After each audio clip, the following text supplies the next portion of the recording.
Roller coasters are some of the most beloved and hated machines known to mankind. There are some people who can't get enough of them, waiting 2 or 3 or 4 or 5, okay, maybe not 5, but 2 or 3 or 4 hours to just get on a 1-minute ride. There's something about them that's just so magnetic to people, and a big part of that is their ability to put you on the edge, to make you feel like you're so close to spiraling out of control and yet being perfectly safe at the same time. However, I feel like after a sentence like that, however, is like the worst thing you can say. But however, roller coasters, like any machines, don't have a 100% success rate. They do fault from time to time, and whenever they do, it's an undeniable tragedy. This video, we're gonna go over some of the worst accidents of the 2010s, but before I get into those accidents, I do want to say this. There are literally millions of people on roller coasters right now. Like your average coaster probably has trains with a capacity of like 48 riders, with usually around 2 trains running at a time. This varies with special cases like Maverick that holds 12 people, but has 6 trains running at the same time, or Hagrid's that runs like 150 trains at a time. But for your average coaster, let's say it's 48 and 2. That means with your average park having around 6 coasters, you'll have 576 riders actively riding a roller coaster at any given moment. Now, obviously that's a very rough estimate, but over 500 riders per park at literally any given moment isn't really that far of a stretch. Now just think of how many theme parks you know of out there. The Disney parks, the Universal parks, the friggin' 27 Six Flags parks, the 12 Cedar Fair parks, every Legoland park, every SeaWorld, Alton Towers, Dollywood, Hershey Park, Silverwood, Fantasialand, Kentucky Kingdom, and so many more, all running at least like 500 people on a coaster at any given moment. Think about how many people are on a roller coaster right now as we speak. Well, as I speak, we're not really speaking. So when you realize just how many parks there are out there, and you think about how there are like 300 million riders a year in the US alone,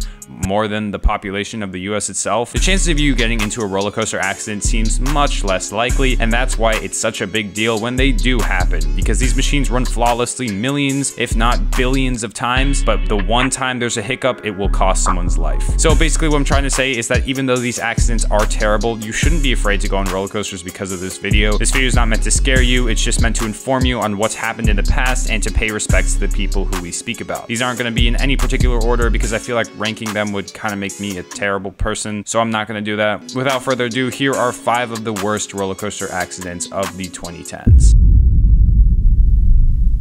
I'm gonna be honest, I feel like people have kind of forgotten about this. This happened like almost 10 years ago in 2013, and it's kind of been covered up. Not like actually covered up by Six Flags, like they're not doing any shady stuff to like bury this in their past. No, it's more kind of just been like glossed over. The ride still operates today. RMC has had a super successful career since, and Six Flags Over Texas is getting a new ride this year. Business is booming, but people forget that their star attraction had a fatal accident just a couple years ago. And it wasn't like a little accident either. It's not like someone smacked the support with their hand or something. No, the woman in question fell to her death. 52-year-old Rosa Esparza fell 75 feet off the first drop of the ride. Now I know 75 feet is kind of a hard number to visualize, so here are a list of things that are 75 feet. There were definitely a couple ways that this could have been avoided. A lot of things went wrong for this to actually happen. Number 1, there was no test seat outside the ride entrance. Even though Six Flags had a test seat for this ride, they just didn't put it out for some reason until after the accident, though that's not really super helpful anymore. Number 2, Mrs. Esparza actually noticed that her lap bar wasn't locked into place and the ride was dispatched anyways. Now this is by far the biggest mistake. If the guest herself is flat out saying, no, this ain't it, then you don't dispatch the ride. You make sure the lap bar is in place and then you dispatch it. But she was dispatched anyways, even though she didn't think it was ready. It seems like common sense, but apparently it wasn't. And number 3, Six Flags didn't put seatbelts on all of their coasters yet. This is something that's become pretty standard on all of their rides now, especially RMCs. And while people may complain like, oh, I can't get my extra 2 millimeters of airtime, like, sit down,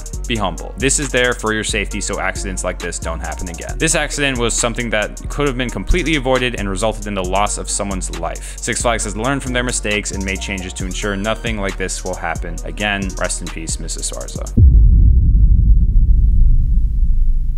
This one wasn't too long ago. In 2019, QUIMERA derailed. Derailing is basically when the coaster comes completely off the track for one reason or another. Now most, if not all, rides have upstop wheels, which are wheels underneath the track to prevent this from happening, but for some reason when a ride derails, these wheels aren't doing their job. QUIMERA was a roller coaster at La Feria de Chapultepec.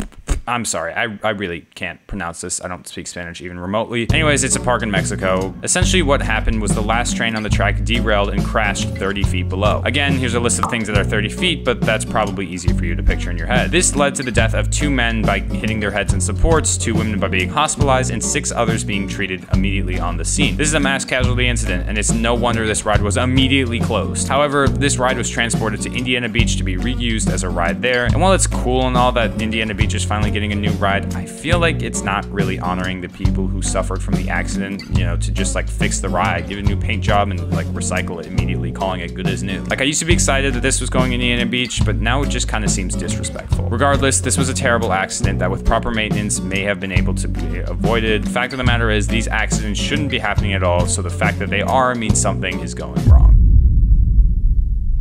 Another Six Flags parked for this one, but this one isn't as much Six Flags' fault. The victim in question was James Hackermer. He was a military sergeant that lost both of his legs in an explosion in Iraq.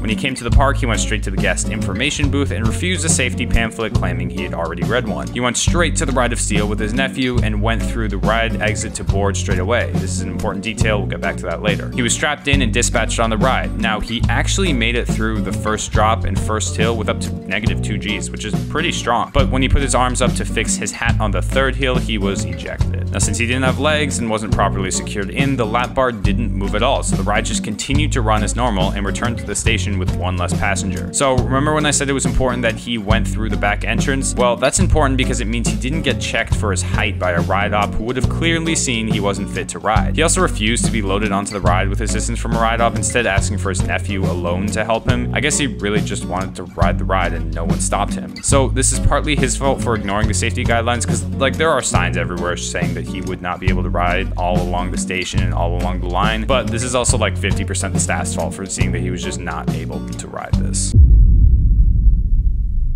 This is one of the more well-known ones. The Smiler holds a record for the most conversions on any coaster and for the most hairball-looking coaster on Earth. This one's actually a bit more complicated than the others. The ride was running 4 trains in 46 mph winds. Why is this relevant? Well, the ride isn't supposed to run in winds over 34 mph. This increases the ride's likelihood of valleying, which basically means it just stops in the middle of the layout. So at some point in the day, they had to shut the ride down for an unrelated technical difficulty. Not a wind thing, it just kind of shut down. Not that big of a deal. Coasters temporarily close all the time. But during this time, they decided to put a 5th train on because there was a really long line that day. So they put a 5th train on and test ran it. However, because of the winds, the ride didn't make it all the way through the layout. It valleyed. How no one noticed the ride valley, I could not tell you. I guess they just forgot that they sent another train around. I don't know, it's kind of stupid. So the ride ops then sent another fully loaded train and bam, they collided. This was entirely the park's fault. They even overrode the system that was telling them not to dispatch a train. Like the ride was telling them, there is a train on the track that you cannot see, do not dispatch.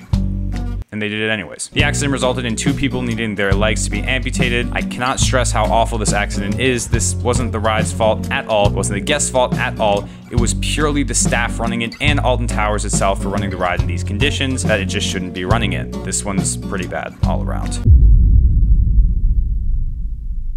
This last one, I didn't even know happened. This is another amputee accident. Now, we don't know exactly what specific part of her body was amputated, but we do know that she at least had both arms up to her shoulder and at least one full arm. We also don't know where exactly on the ride this happened, but she was ejected and fell to the ground. This isn't a very big ride, but she did survive, which is great news. It's obviously terrible that this happened, and this shouldn't happen, but at least she made it out alive. This is very similar to the Superman accident where guests ignore safety protocols, but the ride operators failed to use common sense. There's not a whole lot of information on this one out there, but the ride is back open today and still operates. The family hasn't really said much more about it than that, so I'm gonna assume that she's okay, which is great. And yeah, that's basically gonna be the video. 5 of the worst accidents of the 2010s. These are all terrible and none of them should happen. And I know I kind of keep it lighthearted in these videos, but it's unacceptable that these accidents are happening. Amusement parks are a place of fun, a place to escape, and you shouldn't be worried about losing your life. I hope you guys enjoyed the video, though saying that seems kind of messed up. If you did though, then let me know in the comments so I can make this into a series. If this video does well, then maybe I'll do one for the 2000s and, you know, maybe even for the 2020s, even though we're not that far in. There's actually been a lot of accidents. I've already made a video on them, so you should watch that now. Anyways, if you stuck around this far, then a like or a sub would be appreciated, and I will see you in the next one.